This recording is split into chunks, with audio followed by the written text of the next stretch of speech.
वक्रतुंड महाकाय सूर्यकोटिसमप्रभ निर्विघ्नं कुरु मे देव सर्वकार्येषु सर्वदा। अज्ञानतिमिरान्धस्य ज्ञानाञ्जनशलाकया चक्षुरुन्मीलितं येन तस्मै श्रीगुरवे नमः। नमो आदिबोधात्मरूपा परेशा नमो हंसनारायणा निर्जरेशा नमो ब्रह्मदेवा वसिष्ठा श्रीरामा नमो मारुती रामदासाभिरामा श्रीराम।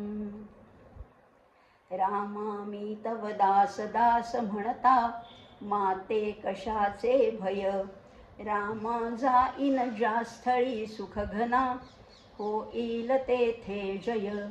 रामा या भुवनत्रयी तुझ विना नाही तुझा तारक रामा तू सकलार्थ पूर्ण करिसी तू तात मी बालक। सह्याद्रीगिरीचा विभाग विलसे मंदार शृंगापरी नामे सज्जन जो नृपे वसविला श्री उर्वशीचे तिरी। साकेताधिपती कपी भगवती हे देवजाचे शिरी तेथे जागृत रामदास विलसे जो या जना उद्धरी। श्रीराम जय जय रघुवीर समर्थ। नमस्कार श्रोते हो, सर्वांना वंदन केलेलं आहे। विघ्नहर्ता गजानन आहे, सद्गुरू आहेत, श्री समर्थ रामदासांची गुरु परंपरा आहे, त्यांचं आराध्य दैवत प्रभू रामचंद्र आहेत आणि त्यांचं वास्तव्य ज्या सज्जन गडावर होतं त्याचाही उल्लेख इथे आलेला आहे। आणि त्या सज्जन गडावर तिथे जागृत रामदास विलसे जो या जना उद्धरी, या संपूर्ण लोकांचा उद्धार करणारे श्री समर्थ तिथे जागृत आहेत, तिथे आहेत, त्यांचं अस्तित्वाच्या खुणा ठिकठिकाणी सापडतात असा अनेक रामदासी पंथीयांचा विश्वास आहे। अशा सर्वांना वंदन करत आहे आणि आपल्यातल्या श्रोते हो, आपल्यातल्या जगदीश मूर्तीलाही वंदन करत आहे। आपल्या हृदयस्थ परमेश्वराला वंदन करून आजच्या आत्माराम या भागाच्या तिसऱ्या समासाला आपण प्रारंभ करतोय। आत्माराम दर मंगळवारी रात्री 8 वाजता आपण या यूट्यूब माध्यमातून भेटतोय। माधवी रघुवीर या यूट्यूब चॅनलच्या माध्यमातून आपण दर मंगळवारी भेटत असतो आणि ह्या कार्यक्रमातून ह्या आत्माराम जाणून घेण्याचा आणखीन अधिकाधिक प्रयत्न करत असतो। हे जाणून घेताना आपण 5 समास पाहिले। संपूर्ण आत्माराम म्हणजे 5 समास आहेत, 183 ओव्या आहेत। या 183 ओव्यामध्ये आपण अनेक गोष्टी, आता 2 समास तर आपले झालेत आणि या 5 समासांचा एकमेकांशी संबंध तरी कसा आहे तेही बघतो आपण। 5 समास जरी असले तरी पहिला समास आहे तो त्याग निरूपण आहे। कशाचा त्याग करायचा आहे? त्याग करणं म्हणजे काढून टाकणे। त्याग म्हणजे सॅक्रिफाईस या अर्थी नाही आहे, एक गोष्ट काढावीच लागते, नाहीतरी अध्यात्मामध्ये म्हणा किंवा व्यवहारात म्हणा पहिलं काहीतरी काढून टाकावं लागतं आणि दुसरं रुजवावं लागतं। शेती करत असताना पहिल्यांदा त्याच्यातले दगड गोटे तण गवत हे सगळं काढून टाकावं लागतं। अनावश्यक झुडपं ज्याचा शेतीला त्रास होऊ नये म्हणून पहिले काढून टाकायचं, मग ती जमीन नांगरायची आणि मग तिथे बी पेरायचं। अशी शेतीतली पद्धत आहे। अगदी साधी गाडी चालवताना सुद्धा बघा, नुसताच स्पीड वाढवून उपयोग नाही आहे, नुसताच ॲक्सिलेटर उपयोगी नाही आहे, तर त्याच्या जोडीला ब्रेकही लागतो ना। पहिला जर का आपल्याला मध्ये थांबायचं झालं, काही टाळायचं झालं तर ब्रेक पाहिजे आणि ॲक्सिलरेटर पाहिजे। प्रत्येक मग अध्यात्मामध्ये सुद्धा पहिल्यांदा काढून टाकायचं आणि मग रुजवायचे। भगवद्गीतेमध्ये सुद्धा भगवंत सांगतात, अभ्यासेन तु कौंतेय वैराग्येण च गृह्यते। एक गोष्ट काढून टाकायची, वैराग्याने सगळ्या अनावश्यक गोष्टींचा त्याग करायचा आहे आणि अभ्यासाने चांगल्या गोष्टी रुजवायच्या आहेत। मग ह्या आत्माराम ग्रंथाचा प्रारंभ सुद्धा केलाय कशाने तर त्याग निरूपणाने केलेला आहे। काढून टाकायला पाहिजे। काय काढून टाकायचे? अनावश्य जे जे नाशिवंत असेल तुझं समागमे न येईल, तुझ्याबरोबर काय काय येणार नाही याचा आधी तू विचार कर. शिष्या, तू आधी याचा विचार कर, ते काढून टाक असं समर्थांनी सांगितले. आता काय काढून टाक हे शोधत असताना हे जे काढून टाकायचे, जे अशाश्वत आहे, जे टिकणारं नाही आहे, जे आपल्याबरोबर येणार नाही आहे, ज्याचा तसा काही मुक्तीच्या मार्गामध्ये तसा काही त्याचा उपयोगही नाही आहे, अशा गोष्टी जर का पाहिल्या तर त्या आहेत सगळ्या मायाजनित आहेत. आणि म्हणून दुसरा समाज जो आपण पाहिला तो माया निरूपण असा पाहिला. आणि आता माया म्हणजे काय आहे हे तर आपण पाहिलं, मागच्या समासामध्ये पाहिलं. पण आता पुढच्या समासाला प्रारंभ करण्यापूर्वी आपण एक थोडासा सिद्धांत समजून घेऊया. ओवीला सुरुवात करण्यापूर्वी थोडासा सिद्धांत बघूया. सिद्धांत असा आहे किंवा अगदी समजा शंकराचार्यांचं जे वाक्य आहे, तत्त्वज्ञानाचं सार म्हटलं तर आहे ते ब्रह्म सत्यम जगन मिथ्या जीवो ब्रह्मैव नापरहा. सत्य एकच आहे ते म्हणजे ब्रह्म, आणि जगत कसं आहे ते मिथ्या आहे. मिथ्या म्हणजे नाशिवंत आहे, परिवर्तनशील आहे, संपणार आहे, न टिकणार आहे. असं जर म्हटलं तर असं सगळ्याच संतांनी सगळ्याच तत्त्वज्ञानामध्ये सांगितलं आहे की हे जग म्हणजे भास आहे, हा सगळा आभास आहे. पण आम्हाला नाही पटत हे. आम्हाला वाटतं भास 5 मिनिटाचा असेल, 2 मिनिटाचा, क्षणभराचा भास असेल, एवढं आयुष्यभर आम्हाला कसा काय भास होतोय. पण खरंच आहे हा भास खऱ्यासारखा वाटतो आणि म्हणूनच ही माया आपल्याला भुलवत असते. पण याच्यासाठी 3 गोष्टी आपण पाहूया. एक असतं अधिष्ठान, दुसरा असतो अध्यस्त आणि तिसरा असतो अध्यास. शब्द लक्षात घेऊया बरं का, थोडे नवीन आहेत, कारण आपल्याला या अध्यात्मातली पारिभाषिक संज्ञा समजून घ्यायच्या आहेत. अधिष्ठान ज्याच्यावर आहे, ज्याच्यावर आधारित आहे त्याला अधिष्ठान म्हणतात. त्या अधिष्ठानावर जे भासतं त्याला म्हटलेले अध्यस्त, आणि ही जी क्रिया आहे त्याला म्हटलेले अध्यास. अभ्यास नाही, अध्यास. बघा, व्यवहारातली नेहमीचीच लोकप्रिय उदाहरणच आपण बघणार आहोत. दोरी पडलेली आहे, अंधार झालेला आहे, आणि जाता जाता रस्त्याने जाता जाता वाटतं की अरे बापरे इथे साप आहे का काय. साप नसतो, दोरीच असते. कुणीतरी कंदील आणतो, कुणीतरी टॉर्च आणतो, त्याच्यावर प्रकाश टाकतो आणि मग आपल्याला कळतं की दोरीच आहे, साप नाही आहे. म्हणजे दोरी हे त्याचं अधिष्ठान होतं. या दोरीवर अध्यस्त भासलं काय तर सर्पाचा भास झाला, म्हणून सर्प हे अध्यस्त आहे. आणि ही जी क्रिया घडली त्याला अध्यास असं म्हटलेलं आहे. किंवा आणखीन एक उदाहरण बघूया. वाळवंटामध्ये नदीच्या काठावर शिंपले पडलेले असतात. वरतून ऊन पडतं, तो शिंपला आतल्या बाजूने चकचकीत असतो, चांदीसारखा दिसतो. लांबनं पाहणाऱ्याला वाटतं की चांदीचा तुकडा आहे का काय. जवळ जाऊन पाहिलं तर चांदी वगैरे काही नसते, ती साधा शिंपला असतो. म्हणजे त्याला म्हटलेलं शुक्ती रजत न्याय. शुक्ती म्हणजे शिंपला आणि रजत म्हणजे चांदी. जसा रज्जू सर्प आहे तसा शुक्ती रजत आहे. किंवा आणखीन एक, प्रवासाला जाताना म्हणा किंवा असं म्हणतात वाळवंटामध्ये जेव्हा जमीन अगदी तापलेली असते, वरून अगदी कडक ऊन असतं, त्यावेळेला दुरून पाहिल्यावर तिथे मृगजळाचा भास होतो.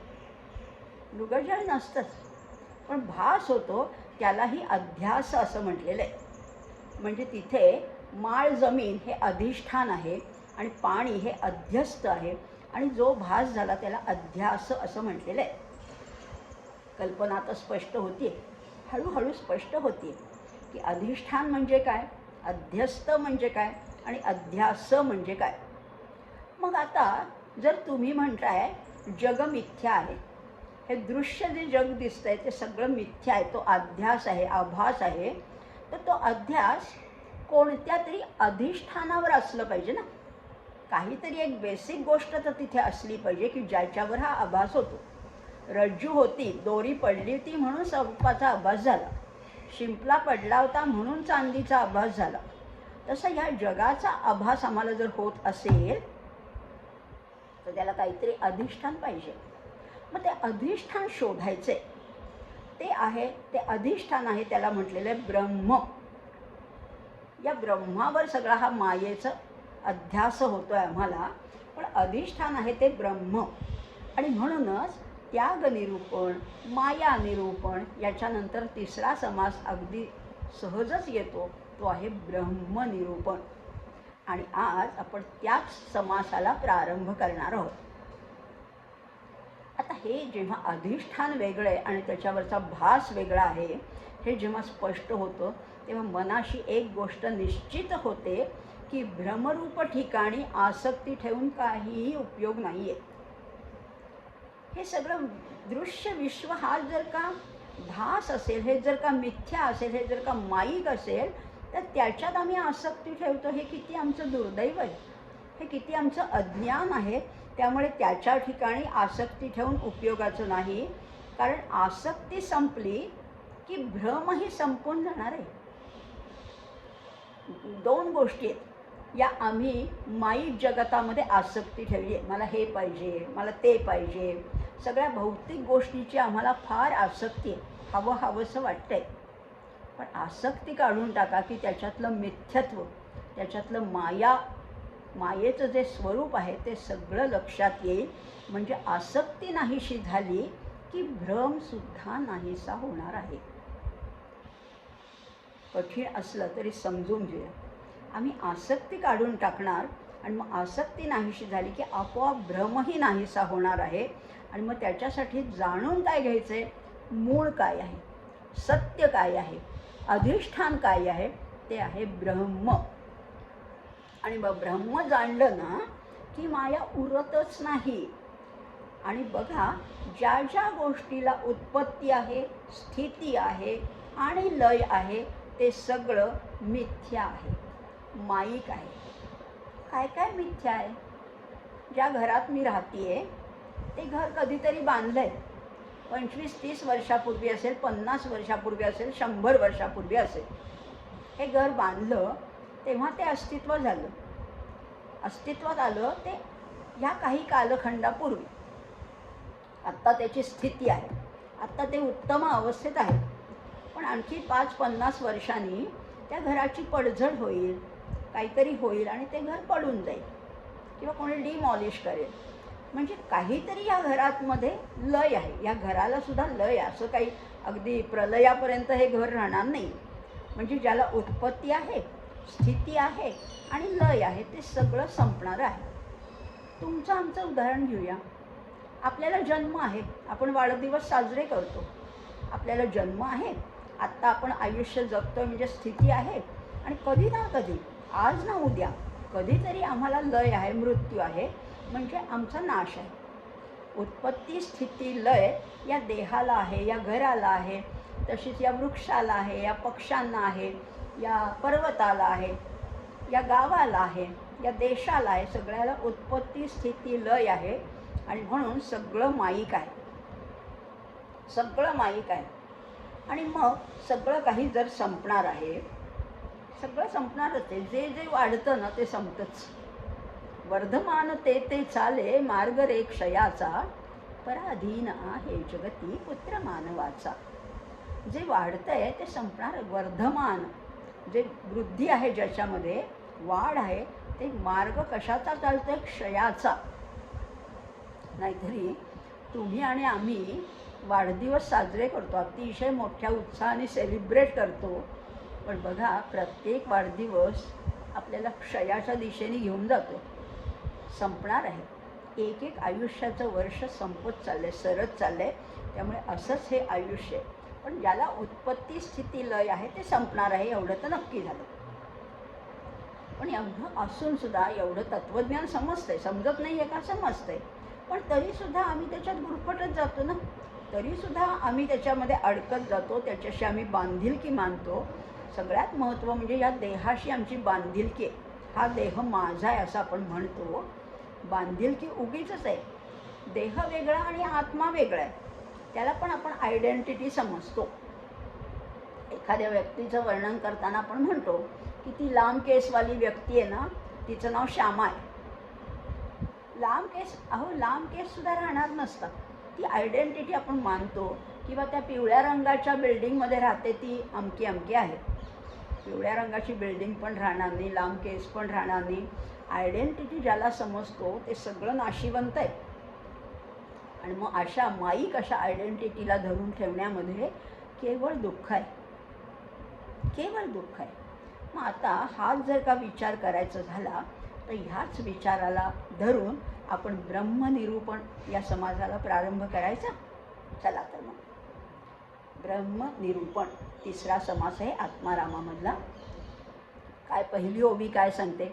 संगती तुका नाशिवंत, सांडूनी राहावे निवांत, एकपणाचाही अंत झाली या समाधान. बघा काय म्हटलेलं आहे, संगती तुका नाशिवंत. सगळ्या प्रकारची आसक्ती जी आहे ना ती सगळी नाशिवंत आहे. मग काय करायचं? तिचा त्याग करावा आणि शांत राहावं. हलके हलके सगळी एक एक उपाधी एक एक वस्तू आपल्या आजूबाजूची काढून टाकावी. कारण आपल्याला कळून चुकलंय ते सगळं नाशिवंत आहे. आणि सगळं काढून टाकून हलकं होण्यामध्ये फार मोठं समाधान आहे. पोकळ होण्यामध्ये समाधान आहे. कारण पोकळ ठिकाणीच ते ब्रह्म राहायला येणार आहे. म्हणून आम्हाला आतून मोकळं व्हायचं. आत बाहेर सगळं एक एक संग काढून टाकायचे आणि सांडूनी राहावे निवांत, शांत राहायचे. पण तीही स्थिती माईकच आहे. एकपणा, मी एकटा आहे, मला काही नको, मला आसक्ती नाही, हा सुद्धा एकपणाचाही नंतर अंत झाला पाहिजे. आणि म्हणून समर्थ म्हणतात एकपणाचाही अंत झाली या समाधान. तो एकपणा सुद्धा काढून टाकायचा. म्हणजे तेवढं सुद्धा भान नको आहे. हे सगळं पूर्णपणाने काढून टाकायचे. पण काय होतं, सामान्य माणूस आहे ना तो मी आणि माझं याच्यातच अडकतो. त्याचं चित्त कशाला चिकटलेलं असतं तर दृश्य वस्तूला चिकटलेलं असतं. आणि तो नेहमी द्वैतातच रमतो. माणसाला खरं म्हटलं तर एकट्याला करमतच नाही. एकट्याला करमतच नाही. मग तो ह्याला फोन कर, त्याला कर, रेडिओ लाव, टी व्ही लाव, याच्याशी गप्पा मार. माणसाला द्वैतात रमायला आवडतं. बरं, व्यक्ती नसेल तरी निसर्गात सुद्धा रमायला आवडतं. कारण ते द्वैत आहे ना. मी पाहते, मी पाहणारी वेगळी आणि जे पाहिलं जातं जे दृश्य आहे ते वेगळं. द्वैत आहे. सामान्य माणूस द्वैतातच रमतो. परंतु हळूहळू काय होतं, अनुभवानी, विवेकानी किंवा सद्गुरूंच्या उपदेशाने कळायला लागतं की हे दृश्य जग आहे ना ते सगळं विनाशी आहे. हे समजायला लागलं की थोडी आसक्ती कमी व्हायला लागते. तोच आहे वानप्रस्थाश्रम. आसक्ती कमी व्हायलाच पाहिजे. तरुणपणी गृहस्थाश्रमामध्ये आसक्ती असू शकते, पण हळूहळू ती कमी व्हायला पाहिजे. कारण अनुभव आलेला असतो, याच्यापैकी काही टिकणारं नाही आहे. मग ह्या द्वैताचा एकदा आणि दृश्य दूर सरलं की आपोआप मग त्या द्वैताचा लय होतो. आणि द्वैताचा लय झाला की जीव, लक्षात घ्या, द्वैत सरलं की जीव काय होतो, पहिल्यांदा शांत होतो आणि खऱ्या अर्थाने स्वस्थ होतो. स्वस्थ, स्वतःमध्ये जो स्थित आहे तो स्वस्थ आहे. यालाच म्हटलेलं आहे इनर क्वाएट, आंतरिक शांती आहे. इनर क्वाएटनेसचा अनुभव येतो. पण ही सुद्धा एक अवस्था आहे आणि ह्या अवस्थेच्याही पलीकडे जायचं आहे. बघा ना, जीव एकटा असला तरी तो मीपणा जिथे शिल्लक राहतो तोही काढून टाकायचा आहे. एक एक एक एक पायरी पायरीनी आपल्याला वर जायचे, उन्नत व्हायचे. पहिल्यांदा ओळखायचे खरं काय, खोटं काय, आत्मवस्तू काय, अनात्म काय हे ओळखायचे. अनात्म गोष्टींचा, दृश्य गोष्टींचा, भौतिक गोष्टींचा, मायेचा त्याग करायचा आहे. मग कळतं की ब्रह्म एकमेव सत्य आहे. मी एकटाच आहे आणि एकटाच जाणार आहे याची अनुभूती येते. पण ती एकटेपणा, हा मीपणासुद्धा काढून टाकायचे हळूहळू. आणि ह्या मीचा शेवट झाला, मीपणाचा अंत झाला की उरतं ते निव्वळ समाधान, केवळ समाधान. दुसरं काही तिथे नाहीच. ते कुठे मिळतं? आतमध्ये. पण आतली शांती शोधणं सोपं नाही आहे. सोपं नाही आहे. एक इंग्लिश वाक्य फार सुंदर आहे, to find inner happiness is difficult. To find inner happiness is difficult, but to find outer happiness किंवा हॅपीनेस आउटसाइड इज इम्पॉसिबल. आतला आनंद शोधणं अवघड आहे, पण बाहेर जर का तुम्ही आनंद शोधायला लागला तर अशक्य आहे. बाहेर आनंद नाहीच आहे हो, पण तो ऑब्जेक्टवर अवलंबून नाही आहे, तो सब्जेक्टिव्ह आहे, तो आत शोधायचा आहे. आणि म्हणूनच समर्थ आपल्याला सारखं वारंवार सांगतात, परी संग सोडोनी सुखे राहावे. संग सोडा, संग ती तुका नाशिवंत. भगवद्गीतेमध्ये सुद्धा हा संग त्याग करायला सांगितलंय. ब्रह्मण्याधाय कर्माणि संगं त्यक्त्वा करोति यः. सगळी कर्म त्या ब्रह्माला समर्पित करायची आणि संगाचा, आसक्तीचा, ममत्वाचा त्याग करायचा आहे. किंवा त्याच्याच पुढच्या श्लोकामध्ये म्हणलंय, कायेन मनसा बुद्ध्या केवलैरेंद्रियैरपि योगिनः कर्म कुर्वन्ति संगं त्यक्त्वा आत्मशुद्धये. संगाचा त्याग हा महत्त्वाचा आहे. कुठेही बघावं, पहिल्यांदा चित्त शुद्ध करण्यासाठी आधी आसक्ती काढून टाकायची. आसक्ती हा अडथळा आहे, ममत्व हा अडथळा आहे, तो काढून टाकायचा. अगदी ब्रह्मज्ञानावली माला, आत्ताच मी या एका आचार्यांच्या लघु प्रकरणावर बोलले होते. त्याच्यामध्ये आचार्य म्हणतात, असंगोहम असंगोहम असंगोहम पुनः पुनः सच्चिदानंद रूपोहम अहमेवाहमव्ययः. मी असंग आहे, मला कशाचाही लेप नाही, मला काहीही चिकटत नाही. चिकटत नाही म्हणजे मी मनाने त्याच्यामध्ये गुंतत नाही. रंगुनी रंगात साऱ्या रंग माझा वेगळा, गुंतुनी गुंत्यात साऱ्या पाय माझा मोकळा. इतका सगळं आहे, सगळी नाती गोती घरदार नातेवाईक सगळं माझ्या सभोवती आहे. सगळ्यात मी रमल्यासारखा दाखवतो, रमत नाही. सगळ्यापासून मी वेगळा आहे, पाय माझा मोकळा. आणि इथे संग म्हणजे आहे आसक्ती. आणि आसक्ती ही मुळातली नाही आहे बरं का, ती नंतर म्हणजे ती माया जनित आहे आणि म्हणून ती सोडूनच द्यायची आहे. आणि एकपणाचा अनुभव घ्यायचा आहे, त्याच्यामध्ये विरघळून जायचं आहे आणि नंतर तो एकपणासुद्धा काढून टाकायचा आहे. पण एक एक स्टेप बाय स्टेप जाऊया. लिंबू कसं असतं, आंबट असतं, मीठ खारट असतं, साखर गोड असते, पाण्याला तशी चवच नसते. पण या सगळ्या घटकांनी आपापला मीपणा जेव्हा सोडला तेव्हाच त्याचं मधुर असं सरबत तयार झालं. लिंबू, साखर, मीठ, पाणी या सगळ्यांनी आपला मीपणा टाकून दिलेला आहे, तेव्हाच ते अतिशय सुंदर मधुर असं सरबत तयार होतं. आपल्यालाही हा मीपणासुद्धा टाकून द्यायचा आहे, म्हणजे एकपणाचा सुद्धा अंत व्हायला पाहिजे. बघा हां, आता आणखीन एक उदाहरण बघूया. एकपणा म्हणजे त्याच्याशी समरस व्हायचे, तादात्म्य पावायचं आहे. पण एक दोन उदाहरणं बघूया. समरस होण्यामध्ये सुद्धा दोन प्रकार आहेत बरं का.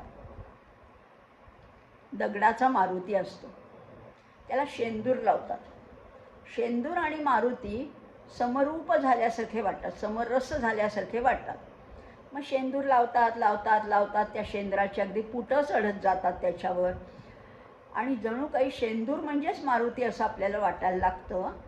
पण एक दिवशी काय होतं, अशीच 5-25 वर्ष जातात, तो शेंदूर आहे ना, त्याचं जे कवच आहे ते तळपतं आणि तो सगळा शेंदूर त्या मारुतीपासून विलग होतो. अशी अनेक उदाहरणं पाहिलेत, अनेक आपण प्रसंग पाहिलेले. म्हणजे एकरूप झाल्यासारखा वाटला तरी तो शेंदूर एकरूप होत नाही, तो त्याच्यापासून अलग होऊ शकतो. मग एकरूपता म्हणजे कशी आहे, तर दुधात जशी साखर मिसळावी तशी एकरूपता हवी. आता दूध गाळलं तरी साखर बाजूला होत नाही, दुधामध्ये ती गोडी पूर्णपणाने मिसळलेली आहे. पाण्यामध्ये साखरसुद्धा विरघळता येते, पाणी गाळलं तरी पाण्यामध्ये ती गोडी येते. पण याच्या पुढची एक गोष्ट सांगू का, हेच पाणी आटवलं तर पाणी आटून जातं आणि मग साखर शिल्लक राहते. म्हणजे ती सुद्धा एकरूप अजून झालेली नाही. शेंदूर लावण्यापेक्षा ती एकरूप झाली आहे, पण तेही काढून टाकायचे. आणि म्हणून समर्थ म्हणतात, मीपणाचा अंत झाली या समाधान. आता आधी आपली आयडेंटिटी ओळखायला पाहिजे. मी कोण आहे? मी देह, मी शिक्षिका, मी आई, मी पत्नी, मी बहीण, मी सून, ही नाही माझी आयडेंटिटी. माझी आयडेंटिटी आहे, मी आहे आत्मा. नित्योपलब्धी आत्मा म्हणजे मी आहे. मी सत्य आहे, मी अरूप आहे. मला जन्म नाही, मला मरण नाही. माझा वाढदिवस, अगदी माझ्या मृत्यूनंतर माझं श्राद्ध करतील, पण ते देहाचं, आत्म्याचं नाही आहे. मी देह नाहीच आहे मुळी.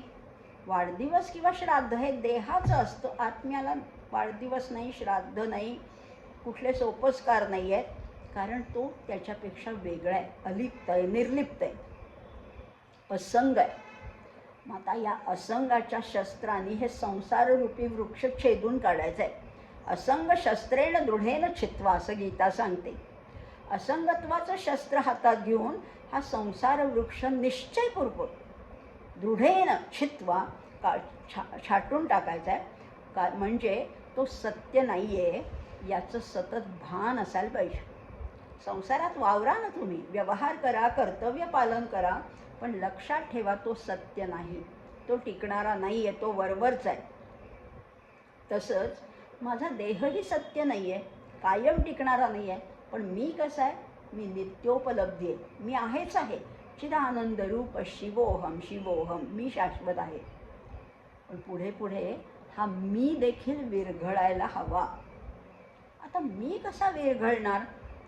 देहबुद्धी तर फार प्रबळ आहे, ती काही केल्या जात नाही. अगदी प्रवचनात मी हे बोलत असले तरी देहबुद्धी जातच नाही. शेवटी देहबुद्धी म्हणजे मी असं आपण अज्ञानात वावरत असतो. हळूहळू ही देहबुद्धी काढायला पाहिजे. देहबुद्धी ते आत्मबुद्धी करावी असं समर्थ सांगतात.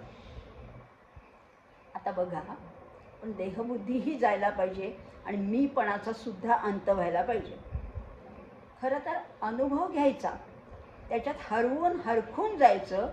म्हणजे बघा ना, आपण अगदी प्रवासाला गेलो की सेल्फी काढतो, त्या असं दाखवतो की हां आम्ही ॲम्स्टरडॅमला गेलो होतो, आम्ही काश्मीरला गेलो होतो, ट्युलिपच्या बागा असतात तिथे आपण फोटो काढतो. आणि ट्युलिपच्या बागेतली मी, आयफेल टॉवरवरची मी, किंवा अगदी ग्रँड कॅनियनवरची मी, ताजमहालच्या शेजारी मी उभी राहून फोटो काढते, अजिंठा, वेरूळ इथे जाऊन फोटो काढते, मादाम तुसा म्युझियममध्ये जाऊन फोटो काढते. अहो ते सगळं बाह्यरूप झालं. ती मी नाहीच आहे मुळी. ही मी नाहीच आहे. जी मी दाखवते ती मी नाहीच आहे. मी याच्यापेक्षा वेगळी आहे. अनुभव सोडिता ते आपणची होईजे. आपण काय हे आधी ओळखायला पाहिजे. हा संघ, सगळा संघ, एक आत्मा सोडून बाहेरचा सगळा, अगदी प्राण, मन, बुद्धी हा सुद्धा संघ आहे. हे सगळं टाकून द्यायचं आहे, कारण तो संघ ती तुका नाशिवंत, सांडूनी राहावे निवांत, असं समर्थ म्हणतात. दुसऱ्या ओवीमध्ये समर्थ आणखीन ह्याच्या पुढे म्हणतात, एकपणाचा उमस काढिता त्रिपुटी सावकास, होत आहे म्हणून ध्यास एकपणाचा नसे. मी एकटा आहे हे स्फुरण नाहीसे करण्याच्या प्रयत्नामध्ये त्रिपुटीचा उगम होतो. मी एकटा हे स्फुरण नाहीसं करण्याच्या नादामध्ये त्रिपुटी जन्मते. त्रिपुटी म्हणजे काय? ज्ञाता, मी जाणणार आहे. ज्ञेय म्हणजे ही वस्तू आहे, आणि हे जे प्रोसिजर आहे ते ज्ञान आहे. ज्ञाता, ज्ञेय, ज्ञान, ध्याता, ध्येय, ध्यान, ही त्रिपुटी त्याच्यातनं उगम पावते. म्हणून त्या एकटेपणाचं सुद्धा चिंतन नको. मी आहे एवढं सुद्धा म्हणू नका. आय ॲम एवढं सुद्धा म्हणायचं नाही. मग आय ॲमला काय जोडायचं ते तर जाऊ देच. I am a teacher, I am mother, मी अशी आहे, मी गोरी आहे का काळी आहे, हुशार आहे का मठ्ठ आहे, हे नकोच. पण आय ॲम एवढं सुद्धा नको, काहीच नको हो. कारण आसक्तीच्या दृष्टीने 3 अवस्था असतात. आसक्ती ठेवणारा मी, आसक्ती ज्याच्यात ठेवायची ती वस्तू, आणि आसक्ती ठेवण्याची क्रिया, ही सुद्धा त्रिपुटीच आहे. पण अनासक्तीमध्ये निस्संगता आहे. निस्संग होऊन जायचे. तिथे द्वैत असतं, पण ते सुद्धा अव्यक्तपणाने असतं. मी असंग आहे म्हणजे आधी कशाचा तरी संग होता. द्वैत आहे ते अव्यक्तपणाने आहे तिथे. मी निस्संग आहे याच्यातसुद्धा अहमचं स्फुरण आहेच. त्याच्यामध्ये तूच सुप्तभान आहेच. अहम म्हणला की तू आलंच ना, मी म्हटलं की तू आलास त्याच्यामध्ये. त्यामुळे मला अजिबात आसक्ती नाही आहे. या जाणीवेत सुद्धा मी आहेच, परत मी शिल्लकच आहे. वस्तू आहे आणि आसक्ती नाही या जाणीवेत सुद्धा मीच आहे. याची क्रियासुद्धा आहे आणि ही सुद्धा शेवटी त्रिपुटीच आहे. आणि ह्या त्रिपुटीमुळे होतं काय, तर साधक स्वस्वरूपापासून दूर जातो. आणि म्हणून मी निस्संग आहे याचं सुद्धा भान असायला नको. केवळ हलकेपणाची भावना पाहिजे, केवळ तरलता पाहिजे. आणि इथे म्हणलेलं आहे एकपणाचा उमस. उमस म्हणजे काय, आवेग, स्फूर्ती. एकची जाणीव झाली की दोन आलंच त्याच्यामध्ये, अध्यारूत आहेत दोन. आणि काय होतं, एकाला काही करमत नाही आणि दोनचं काही पटत नाही. तुझं नि माझं जमेना पै तुझ्या वाचून करमेना, अशी काहीतरी अवस्था झाली. एकट्याला करमत नाही आणि दोघांचं काही पटत नाही. दुसरं, आणि कुठेही व्यवहारात सुद्धा बघा, दुसरा आला की त्रास येतोच. दोन व्यक्ती, दोन गोष्टींचं कधीच कायमचं पट्ट असं दिसत नाही. दृश्य फार कमी दिसतं. द्वैत आलं की त्रास आलाच. द्वैत तर नकोच, पण एकपणाचा सुद्धा ध्यास नको. मी अनासक्त आहे या अवस्थेत सुद्धा छुपी त्रिपुटी आहेच. त्यामुळे मी अनासक्त आहे, असंग आहे याचंही चिंतन व्हायला नको. होत आहे म्हणून ध्यास एकपणाचा नसे. बघा ना, आता ही सूक्ष्म अंतःकरण वृत्ती आहे, ती आत्माकार झाली की येते ती सुखरूपता. आपण व्यवहारात सुखरूप शब्द वेगळ्या अर्थाने वापरतो की मी अमुक अमुक ठिकाणी सुखरूप पोचलो. पण सुखस्वरूप ही एक वेगळी अवस्था आहे. तिथे सुखाशिवाय दुसरं काही नाहीच आहे. आणि जेव्हा अंतःकरणाच्या वृत्ती सूक्ष्म, तरल, हलक्या होत जातात, आत्माकार होत जातात, तेव्हा ती अवस्था आहे सुखरूप अवस्था आहे. म्हणजे जेव्हा त्या नर्मदेमध्ये मी स्नान करते तेव्हा मीच नर्मदा होऊन जाते, मीच विठ्ठल होतो, मीच देऊळ होतो. पांडुरंगाची मूर्ती पाहता पाहता डोळ्यातली बाहुलीच मुळी पांडुरंग होऊन जाते. ती आत्माकारता आहे. तीर्थ विठ्ठल, क्षेत्र विठ्ठल, देव विठ्ठल, देवपूजा विठ्ठल. तदाकारता व्हायला पाहिजे. ज्याच्याशी तुम्ही ज्याच्या सहवासात असाल तिथे तदाकार होता येणं म्हणजे आपलं स्वतःचं भान हरपणं आहे. अगदी जेवताना सुद्धा मनापासून जेवावं. साधं भोजन, रोजचंच भोजन आहे, पण आपण म्हणतो ना, उदरभरण नो हे जाणीचे यज्ञ कर्म. मग ते उदरभरण करताना सुद्धा मनापासून जेवा, त्याचा आस्वाद घ्या. अडकायचं नाही आहे, आजच्यासारखं उद्या मिळो असंही म्हणायचं नाही आहे, पण भाजी छान झाली हे सांगायला काहीच हरकत नाही आहे. तदाकारता जेवणात सुद्धा पाहिजे. मग भोजन करताना टी व्ही नको, चहा पिताना पेपर वाचन नको. अगदी तल्लीन होऊन चहा पिणं ही देखील एक समाधी आहे. ही देखील समाधी अवस्था आहे. आणि ज्या वेळेला जे करायचं त्याच्याशी तल्लीनता साधण्याची एकदा सवय लागली ना, पूजा करताना सुद्धा पूजेची सगळी उपकरणेच तुम्ही होऊन जा. पळी, भांड, पंचपात्र, ताम्हण, देव पुसायचं वस्त्र, याच्यामध्ये मीच आहे अशी भावना होईल. ज्या वेळेला जी क्रिया करतोय त्याच्यात तल्लीन व्हायचं. अशी जर का सवय लागली तर ध्यान करताना ध्यानाशिवाय दुसरं काहीही विचार मनात येणार नाहीत. किती सोपं सोल्युशन आहे बघा.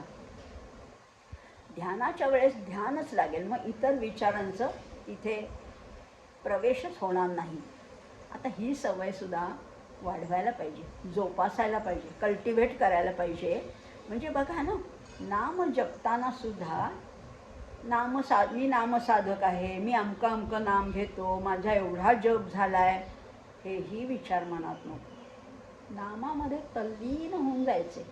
नाम आणि मी एकच झालो आहे असा विचार जर असेल, असं जर का देहभान हरपता आलं, हरपून गेलं, तर हातातून माळ गळून पडली तरीसुद्धा पत्ता लागणार नाही. पण तो जप त्याच्यापर्यंत निश्चितपणाने पोचेल. आणि मग असा नामसाधक हा सिद्ध झालेला असतो. जीव आणि ब्रह्म यांचं ऐक्य सिद्धीला जाणं हीच तर खरी सिद्धी आहे. बाकीच्या अष्टसिद्धी नको. जीव ब्रह्माचं ऐक्य झालं पाहिजे आणि तिथे सुद्धा माझं ऐक्य झालं हा भाव नको. मी एकरूप झाले हेही भावना नको. मीपणाचा अंत झाली या समाधान. त्या मीपणाचा सुद्धा अंत झालाय. तेव्हाच ते अतिशय अलौकिक असं समाधान लाभणार आहे. तिसऱ्या ओळीमध्ये समर्थ म्हणतात, तो मी आत्मा ऐसा हेतू हे नाशिवंत टाकी तू. उन्मनी अवस्थेचा प्रांतू ते स्वरूप तुझे. तो मी आत्मा ऐसा हेतू. महावाक्य आहेत ना, अहम आत्मा अहम ब्रह्मास्मी. ही शुद्ध जाणीवसुद्धा नाशिवंत आहे. तुम्ही म्हणाल त्या अवस्थेपर्यंत पोचलो म्हणजे पोचलो का? अजून नाही. अहम ब्रह्मास्मी ही जाणीव आहे ना, म्हणजे अहमची जाणीव आहे, मीपणाचं स्फुरण आहे आणि हे सुद्धा नाशिवंत आहे. म्हणून तू ते सुद्धा टाकलं पाहिजेस. जिथे सगळ्या वृत्तींसह मन विलीन होतं ती उन्मनी अवस्था हेच तुझं खरं स्वरूप समजावं. अवस्था आहेत जागृती, स्वप्न, सुषुप्ती, तुर्या या 4 अवस्था आहेत आणि त्याच्या पलीकडे आहे ती उन्मनी अवस्था आहे. उन म्हणजे वर, हलकं होऊन मन अगदी तरंगायला लागतं. मी आहे याचं भानच उरत नाही. बघा ना, देहबुद्धीमध्ये मी देह आहे ही अशुद्ध, सीमित आणि शांत अशी जाणीव असतेच असते. जागृती, स्वप्न, सुषुप्ती या अज्ञानमय अवस्थामध्ये ही जाणीव असतेच. तिथे संग आहे, तिथे आसक्ती आहे. मात्र आत्मबुद्धीमध्ये मी आत्मा आहे अशी शुद्ध, असीम, अनंत जाणीव असते. तिथे निस्संगता, अनासक्ती असते. आत्मबुद्धीची ज्ञानमय तुरीय अवस्था ही सुद्धा वृत्तीने व्याप्त आहे. तुर्यावस्था सुद्धा त्या जाणीवेच्या कक्षेतच येते. ती सुद्धा नाशिवंत आहे. थोडं कठीण वाटते.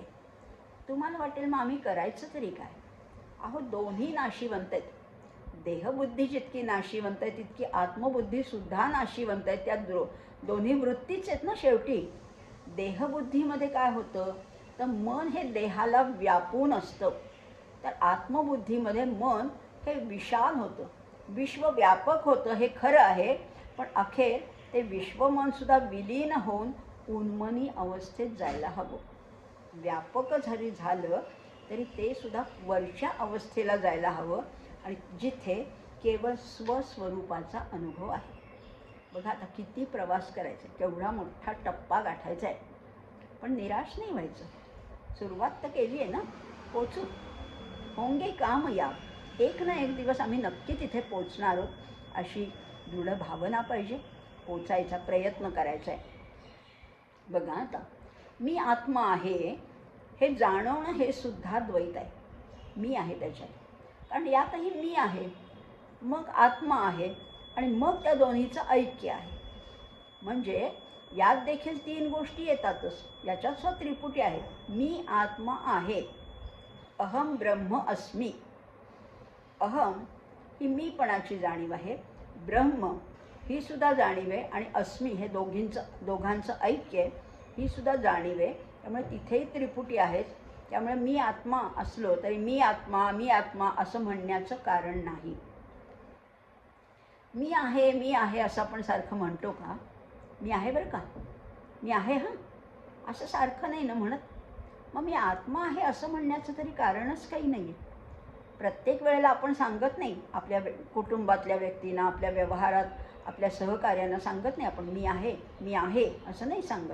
कारण आहे ही उघड गोष्ट आहे, ऑब्व्हियस आहे. मी आहे सांगायची गरजच पडत नाही. तसंच मग मी ब्रह्म आहे ही सुद्धा ऑब्व्हियस गोष्ट आहे, स्पष्ट आहे, उघड आहे. त्यामुळे कुणीतरी जर का मला म्हटलं की तू नाही आहेस हां असं म्हटलं तर मग मी आहे असं आवर्जून सांगावं लागतं. जेव्हा मी नाही असा उल्लेख होतो तेव्हा मी म्हणते मी आहे बरं का. त्यामुळे गृहीत गोष्टी ज्या आहेत त्या खरं तर वारंवार सांगण्याची अजिबात गरजच नसते. आणि खरं सांगू का, विचार करण्याची जी शक्ती आहे ते सोडून जेव्हा मन वर वर वर जातं त्याला ऊन मन म्हटलेलं आहे. ऊन उत म्हणजे वरती, उन्मन, आणि ही सगळ्यात श्रेष्ठ अशी अवस्था आहे. खरं म्हटलं ना तर ती अवस्थासुद्धा नाही, तीच समाधी आहे. अथर्वशीर्षामध्ये आपण म्हणतो तो मग अवस्थात्रयातीत, अवस्थेच्या पलीकडे जायचं. या तिन्ही चारही अवस्थेच्या पलीकडे उन्मनी अवस्था आहे आणि ती खरोखर समाधी आहे. समर्थांच्या बाबतीत एकदा असंच झालं बरं का. कृष्णेच्या काठावर, कृष्णा नदीच्या काठावर वेण्णाबाईंनी आपलं लुगडं वाळत घातलं होतं, धुवून ते वाळत घातलं होतं वाळवंटामध्ये, आणि समर्थ त्या एका उन्मनी अवस्थेत तिथनं चालले होते. त्यांनी ते लुगडं गुंडाळलं. काही लोक, बाहेरचे लोक हसायला लागले, पण शिष्याने ओळखलं ही समर्थांची उन्मनी अवस्था आहे. मी कोण आहे याचंही भान जेव्हा लोकतं तेव्हा मी स्त्री आहे का पुरुष आहे का गुरु आहे का शिष्य आहे याचंही भान उरत नाही. किंवा हो गजानन महाराजांच्या बाबतीत नाही का, ते दिगंबर अवस्थेत असायचे पण भानच नाही आहे. मी देह आहे, मला हे करायला पाहिजे, मला वस्त्र धारण करायला पाहिजे याचंही भान नाही, म्हणून ते दिगंबर अवस्थेत होते.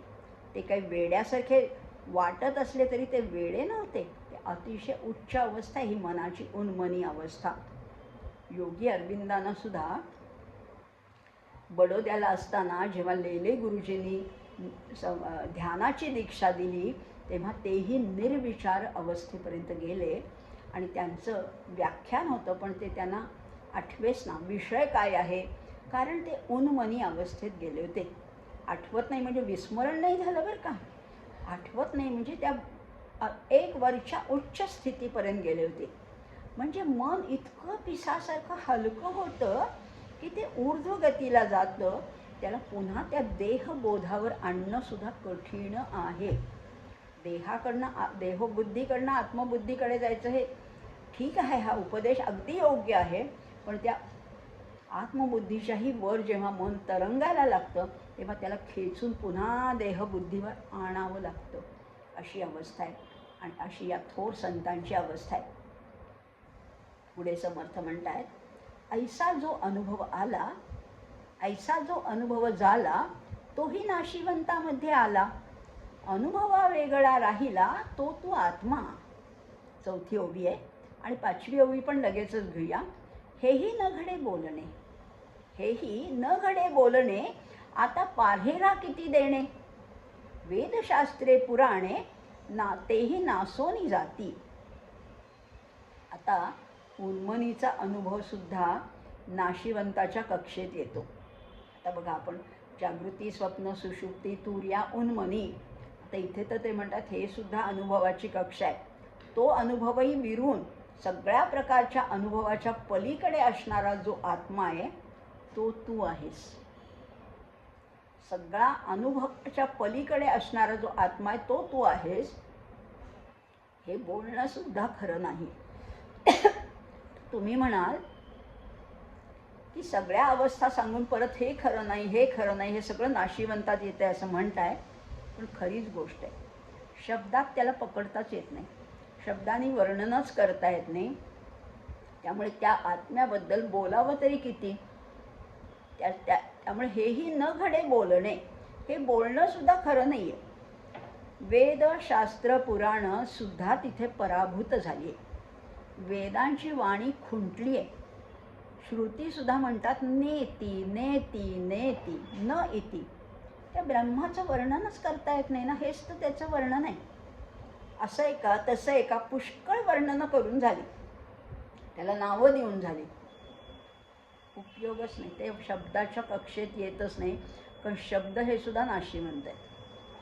शब्दसुद्धा संपणार आहेत. मग किती पाल्हाळ केलं, अगदी कितीही ग्रंथ लिहिले तरी त्याचं वर्णन करता येत नाही, हेच त्याचं वर्णन आहे.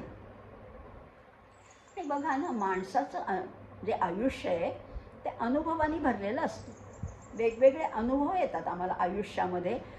अगदी कुठल्याही बारीक सारीक सुद्धा, कनिष्ठ पातळीवरच्या अनुभवामध्ये सुद्धा अनुभव घेणारा मी हा अनुभव घ्यायच्या वस्तूपासून निराळा असतो.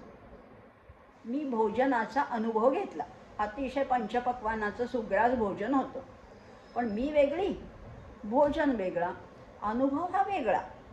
त्यामुळे अनुभव घेणारा हा त्या वस्तूशी एकरूप नाही होत. मी मोबाईलमधलं सगळं जाणून घेतलं. हा मोबाईल आहे माझा, याच्यातली सगळे फीचर्स मी जाणून घेतली, मला पूर्ण ज्ञान झालं. पण मी मोबाईल नाही झाले, मी वेगळीच राहिले, मोबाईल वेगळाच राहिला. पण जेव्हा श्रेष्ठ पातळीवर अनुभव घेणारा आणि अनुभव घेण्याची गोष्ट जेव्हा एकरूप होतात, तादात्म्य पावतात, तेव्हा तो त्या वस्तूशी एकरूप तद्रूप होतो. अशा अनुभवाची पातळी अतिशय सूक्ष्म असते आणि म्हणूनच ती शब्दात नाही वर्णन करता येत. त्या अनुभवामध्ये तो अनुभव घेणारा वेगळेपणाने उरतच नाही, वस्तूही उरत नाही. पण ही दोन्ही नाहीत असा अनुभव मात्र शिल्लक राहतो. त्या परमात्म्यावर ही अनुभवाची मर्यादा घालणं हे देखील योग्य नाही. आता करायचं काय हो? हे नाही ते नाही या सगळ्याच्या वरती असं म्हणत परत त्या वरच्या गोष्टीही तुम्ही टाकून देतात किंवा त्याही योग्य नाही असं म्हणतात. पण अनुभवरहित जे आत्मस्वरूप आहे तेच आपलं खरं स्वरूप आहे. तिथे अनुभवच मिरून जातो.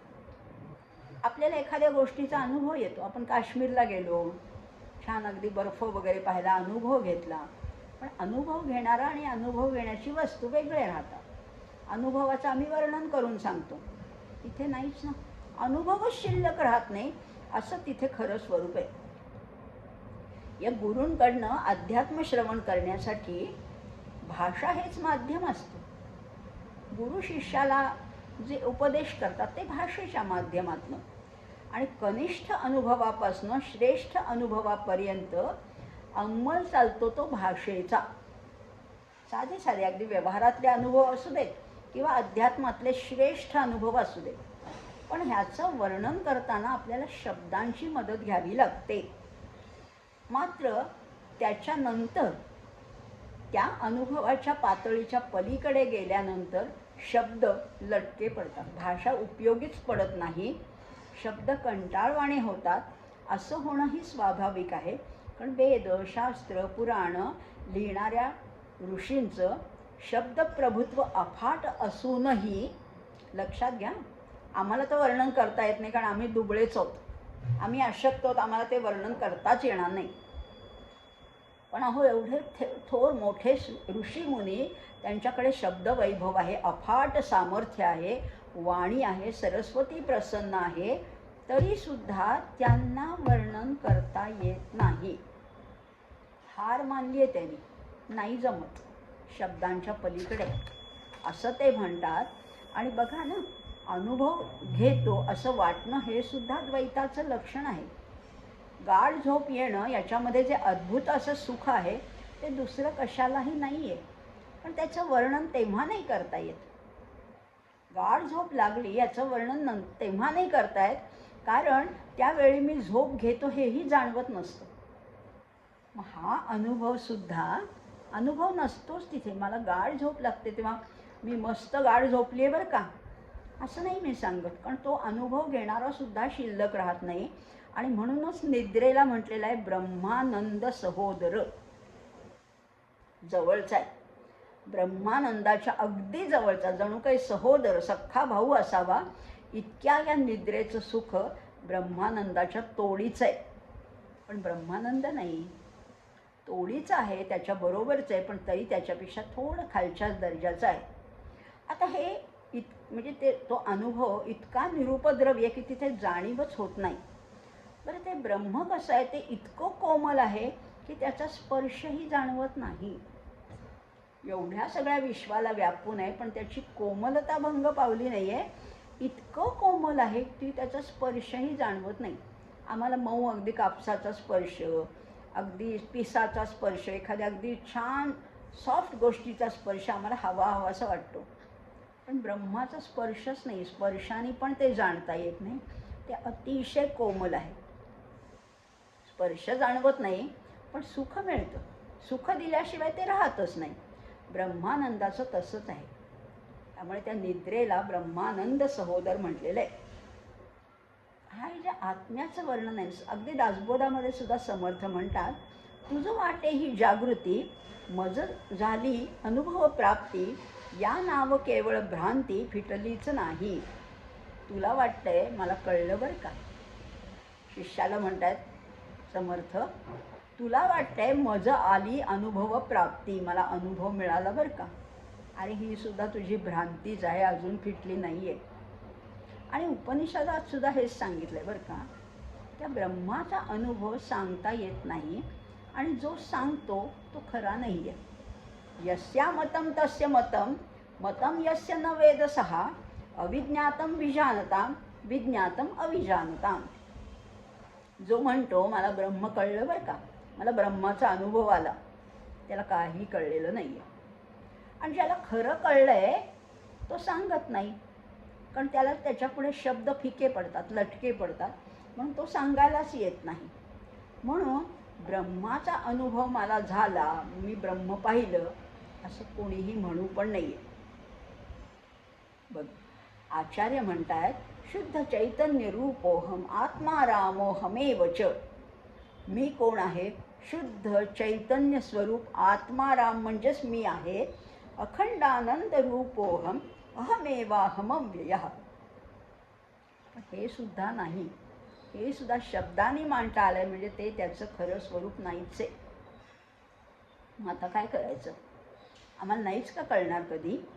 अनुभव म्हणजे काय, ब्रह्म म्हणजे काय, तादात्म्य म्हणजे काय, आम्हाला कधीच कळणार नाही का? बघा ना, समर्थ पुढे म्हणतायत, ग्रंथ मात्र जितुका बोलिला, आत्मा त्या वेगळा राहिला. ग्रंथ आम्ही खूप वाचले, वेद, शास्त्र, उपनिषद, पुराण, अगदी भगवद्गीता, ब्रह्मसूत्र सगळं वाचून झालं, पण काय झालं? आत्मा नाहीच सापडला. ग्रंथ मात्र जितुका बोलिला, आत्मा त्या वेगळा राहिला. ये मायेचा स्पर्श झाला नाहीच तयासी. त्याला मायेचा स्पर्श नाही, त्याच्यातूनच माया निर्माण झाली आहे, उत्पन्न झाली आहे, पण त्याला मायेचा स्पर्श नाही. तो सगळ्यापेक्षा वेगळा आहे, अलिप्त आहे. कसा आहे?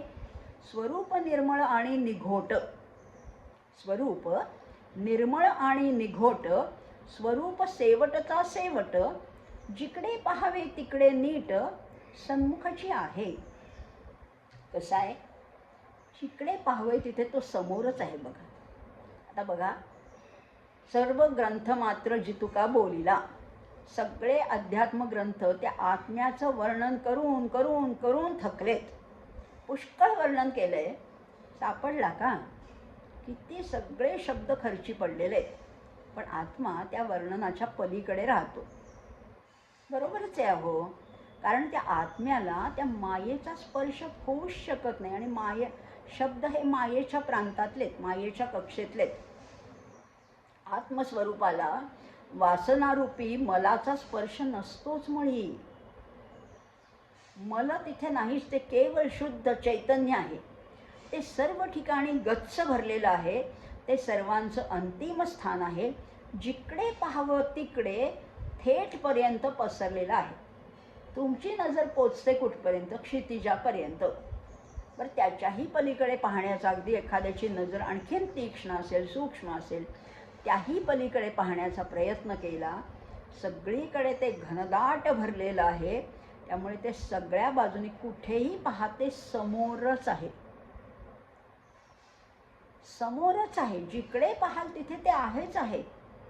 बघा ना, ही आत्मवस्तू कशी आहे? जशी अनंत आहे, निःशब्द आहे, तिचा अनुभव सुद्धा तसाच आहे. अनंत आहे, निःशब्द आहे. अनुभवात येणारी प्रचिती या मायेच्या शांत आणि शब्दमय पातळीवरच करावी लागते. बघा ना, अनुभव सांगायचा झाला, आपण एखादं वर्णन करतो, प्रवासाला गेलो आम्ही, असा अनुभव आला, असं आम्ही बर्फामध्ये हे केलं किंवा स्केटिंग केलं, आम्ही या डोंगरावर चढलं वगैरे, आपण खूप वर्णन करतो, पण शेवटी करतो कशाने? शब्दानेच. मग आता हे सगळं शब्दाच्या पातळीवर करावं लागतं. आणि अध्यात्म ग्रंथामध्ये जे आत्म्याचं वर्णन केलं आहे ते कधीही संपूर्ण नाही आहे. एक हत्ती आणि 7 आंधळे कसं वर्णन करतात? त्याला जेवढं दिसलं तेवढंच. ज्यांनी कानाला हात लावला तो म्हणेल हत्ती सुपासारखा आहे, ज्यांनी सोंडेला हात लावला तो म्हणेल की तो हत्ती दोरीसारखा आहे, ज्यांनी पायाला हात लावला तो म्हणेल खांबासारखा आहे. मग या ऋषींना अनुभूती आली असेल, पण वर्णन करतात ते संपूर्ण नाही आहे. त्या ब्रह्माचं वर्णन संपूर्णपणे करताच येत नाही. ते अपुरं आहे, ते सीमित आहे, ते शांत आहे. आणि त्यामुळे त्याच्यातून जो निघणारा अर्थ आहे तो आत्म्यापर्यंत पोचवूच शकत नाही. आत्मस्वरूप म्हणजे आहे परमात्मस्वरूप. बघा, आत्मस्वरूप म्हणजे परमात्मस्वरूप. ते अमूर्त आहे, अनंत आहे, असीम आहे. त्यामुळे माणसाच्या शांत आणि सीमित बुद्धीला त्याचं आकलन काही केल्या होऊ शकत नाही. कितीही तुम्ही बुद्धी अतिशय तीव्र आहे, तीक्ष्ण आहे, कुशाग्र बुद्धी असली तरी आत्मा हा बुद्धीने गवसत नाही. न मेधया न बहुधा श्रुतेन अयमात्मा नायमात्मा लभ्यः मेधया बहुधा श्रुतेन. पुष्कळ ऐकलंय, पुष्कळ बुद्धी आहे म्हणून तो आत्मा सापडेल असं नाही आहे. आणि साक्षात्कारी पुरुषांना त्याचा प्रत्यक्ष परिचय होत असला तरी त्यांना ते शब्दात मांडता येत नाही. कुणालाही शब्दात नाही मांडता येत. त्यामुळे त्यांच्या अनुभव चौकटीतलं ते ज्ञान आपल्यासमोर ते ठेवतात. त्यावरून आपण थोडी कल्पना करू शकतो, स्वरूपाची कल्पना करतो, अंदाज बांधतो. पण तो ज्याच्या त्याच्या बुद्धीच्या कुवतीनुसार अंदाज बांधत असतो. तो अंदाज किंवा तो सुद्धा अपुराच असतो. आता काय करायचं मग? आम्हाला नाहीच कळणार का? आत्मस्वरूप आहे तरी कसं? काहीतरी सांगा, आम्हाला क्ल्यू तरी द्या. आत्मस्वरूप असं आहे, ते पूर्ण असल्यामुळे शुद्ध आहे, पवित्र आहे. अपूर्णतेमध्ये थोडा अशुद्धपणा असतो, मलिनता असते, तर तिथे नावाला सुद्धा नाही. ते पूर्ण आहे, शुद्ध आहे.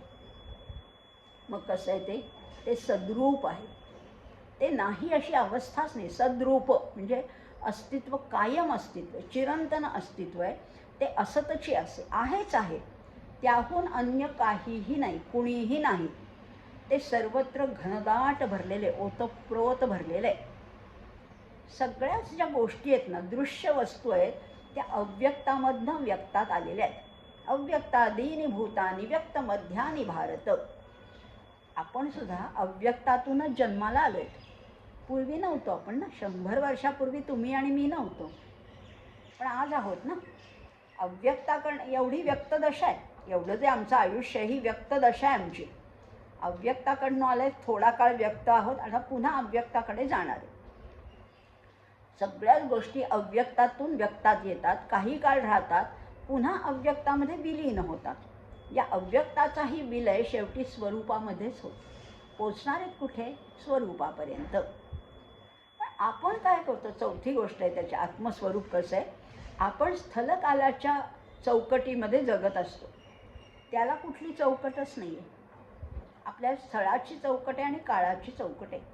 मी आत्ता इथे आहे, पुण्यात आहे, म्हणजे पुण्याच्या स्थानाच्या चौकटीत मी आहे. आत्ता मी 2022मध्ये इथे आहे, म्हणजे काळाची चौकट आहे. 1922मध्ये मी नव्हते. त्याच्यापूर्वी 16व्या शतकात मी नव्हते. मी या काळाच्या एवढ्या चौकटीत बंदिस्त आहे. स्थळाची चौकट आहे, काळाची आहे. आणि पण तो कसा आहे, त्याला चौकट बिवकट काही नाही बरं का. तो अगदी इथपासूनच इथपर्यंत, अनंतापासून अनंत काळपर्यंत तो आहेच आहे. जिकडे पाहावं तिकडे तो आहे. आणि म्हणूनच कुठेही पहा तो आपल्या समोरच आहे. अर्जुनाची अशीच अवस्था झाली होती ना. नमः पुरस्तादथ पृष्ठत असते नमोस्तुते सर्वत एव सर्व. तुला पाठीमागनं नमस्कार असो, तुला पुढून नमस्कार असो, तुला वरून असो, तुला खालून असो, पण जिथे पाहावं तिथे तूच आहेस. किंवा एका गीतामध्ये सुद्धा म्हटलंय ना, मागे उभा मंगेश, पुढे उभा मंगेश. कोण आहे हा मंगेश? अहो, हे परमात्मा स्वरूप आहे. जिथे पाहावं तिथे तो आहेच. माझ्याकडे देव माझा पाहतो आहे. कुठेही तुम्ही लपा, तो आहेच आहे. तो तुमच्याकडे पाहतोच आहे. आणि काय होतं की त्याचं पाहणं आणि न पाहणं हे दोन्ही एकमेकाला छेद देऊन नाहीसे होतात. त्यामुळे त्याचं प्रत्यक्ष दर्शन घडत नाही. पण जिथे पाहावं तिथे ते समोरच आहे. त्याला डावी उजवी बाजू नाही, त्याला वर खाली नाही, त्याला मागे पुढे नाही. ते आहेच आहे. त्यामुळे जिथे पाहावं तिथे आहेच आहे. जिकडे पाहावे तिकडे नीट सन्मुखची आहे, समोरच आहे हो ते रूप. आता कसा आहे तो, आणखी काही श्लोक बघूया. जे बहुदूरीचा दुरी जे निकटची जवळी अंतरी, दुरी आणि अभ्यंतरी संदेहची नाही. पुढे म्हटलेल्या 9व्या ओळीमध्ये, जे सकळांपरीस मोठे, जेथे हे सकळही आटे, अकस्मात ये कसरे तुटे, मूळ मायेचे. बघा, आत्मस्वरूप कसं आहे, जे बहुदूरीच्या दूरी, अतिशय दूर आहे. आत्मस्वरूप अत्यंत दूर आहे आणि तितकंच जवळ आहे. ते जे निकटची जवळी अंतरी, ते आपल्या आतही आहे आणि बाहेर आहे. दुरी आणि अभ्यंतरी संदेहाची नाही, याच्यात काही शंकाच नाही आहे.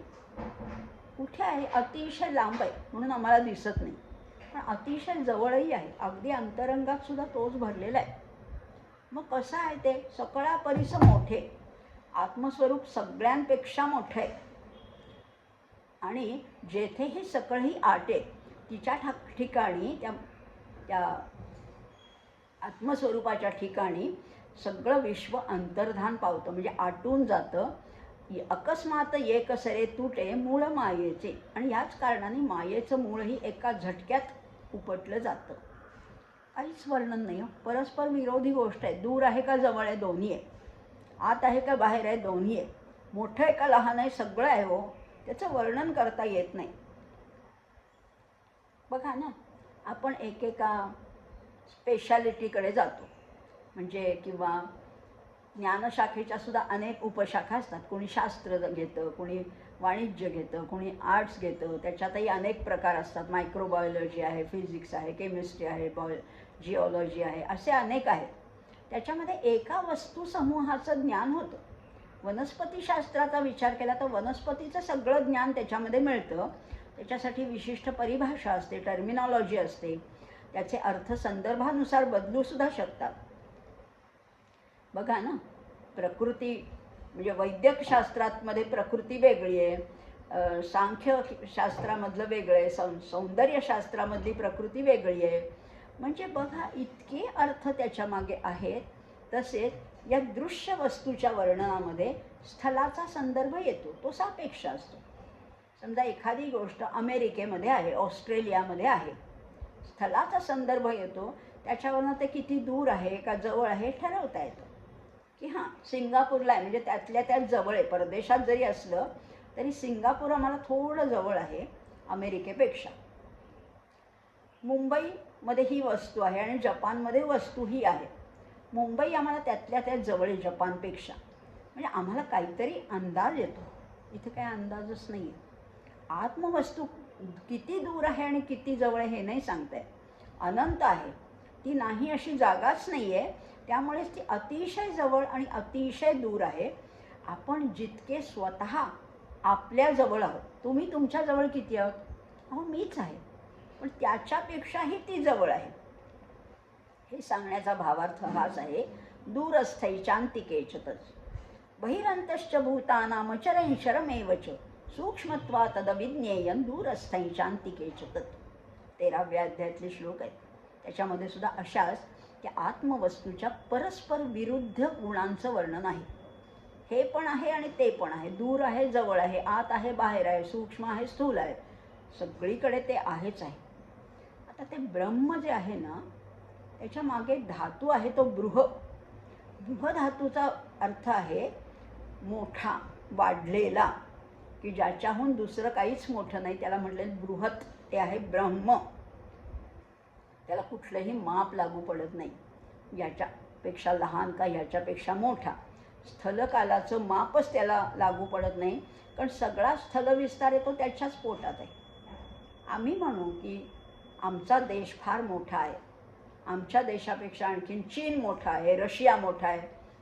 आम्ही सापेक्षतेने विचार करतो की इंग्लंड अगदीच लहानसा देश आहे, व्हॅटिकन सिटी अगदीच छोटासा चिमुकला देश आहे. हे स्थलकालाचे अंदाज आम्ही आमच्या ज्ञानाप्रमाणे वापरतो, पण ते सगळं पुन्हा व्यापून राहणारा त्याच्या पोटात हे सगळे विश्व. मग आता त्याच्यापासूनच कालक्रमणेला सुरुवात होते. म्हणजे त्या ब्रह्माला वस्तूपणा लागूच पडत नाही, म्हणून स्थलाच्या मर्यादेत नाही, कालाच्या मर्यादेत येत नाही. सर्व भूतस्थमात्मानं सर्व भूतानी चात्मनी. सगळ्या भूतामध्ये मी आहे आणि माझ्यामध्ये सगळी भूतं आहेत. अणोरणीयान महतो महीयान. केवढा आहे तो? अहो अणुपेक्षाही अणीयान.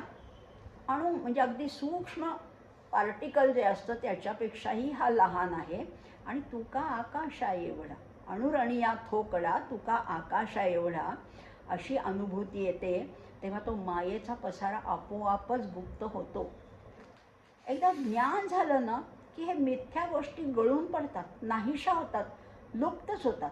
नवल उदेला चंडांशू, मावळीवित विश्वाभासू.